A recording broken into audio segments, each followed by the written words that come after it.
Aujourd'hui, je vais vous montrer en quoi la mémoire et l'histoire, qui parlent toutes les deux du passé, entretiennent une relation à la fois complémentaire et conflictuelle. Pour comprendre cela, je m'appuierai sur 3 exemples. La Shoah, la guerre d'Algérie et le génocide des Tutsis au Rwanda. La mémoire et l'histoire sont 2 notions différentes. La mémoire d'abord, c'est une reconstruction personnelle et collective du passé.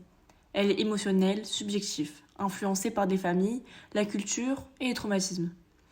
Mais surtout, il n'y a pas une mémoire, mais des mémoires. L'histoire, elle, se veut scientifique.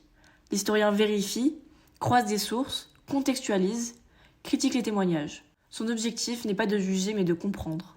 On pourrait croire que ces 2 approches s'opposent, mais en réalité, elles s'influencent sans cesse.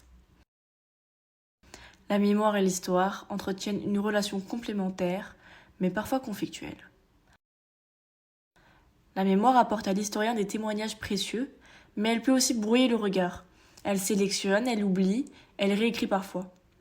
Et quand un État construit un roman national, il peut imposer une mémoire officielle qui n'est pas toujours fidèle aux faits. C'est ce qu'on observe partout dans le monde. Les mémoires peuvent s'opposer entre elles ou s'opposer au travail des historiens. Je vais donc vous présenter 3 exemples concrets. Commençons par la Shoah.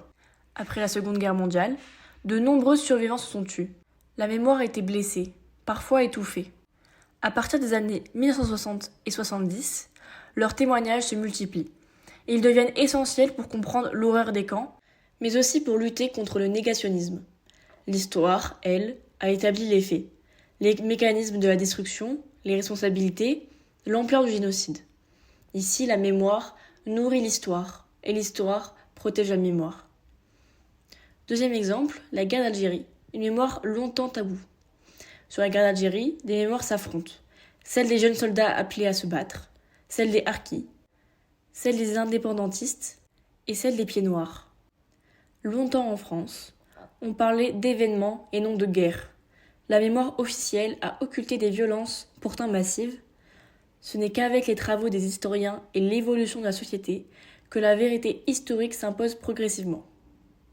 Enfin, le dernier exemple, le génocide des Tutsis au Rwanda. En 1994, le génocide des Tutsis laisse une société traumatisée. La mémoire y est douloureuse, elle est parfois instrumentalisée par le pouvoir. L'histoire permet d'établir clairement les responsabilités, y compris internationales, et d'éviter la négation ou la minimisation. Quel est donc le rôle des historiens face aux mémoires ?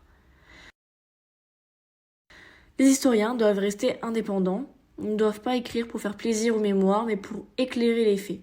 C'est aussi pour cela que les lois mémorielles, comme la loi Gayssot de 1990 contre le négationnisme, créent parfois des débats dans le monde scientifique. Comment protéger les victimes sans empêcher la recherche ? Alors, on peut se poser la question, mémoire ou histoire ? Finalement, les 2 sont nécessaires. La mémoire donne du sens, de l'émotion, des récits humains, alors que l'histoire apporte de la méthode, du recul et protège contre la manipulation. Comprendre leurs relations, c'est comprendre comment une société construit son rapport au passé et donc son avenir. Merci pour votre écoute, à bientôt.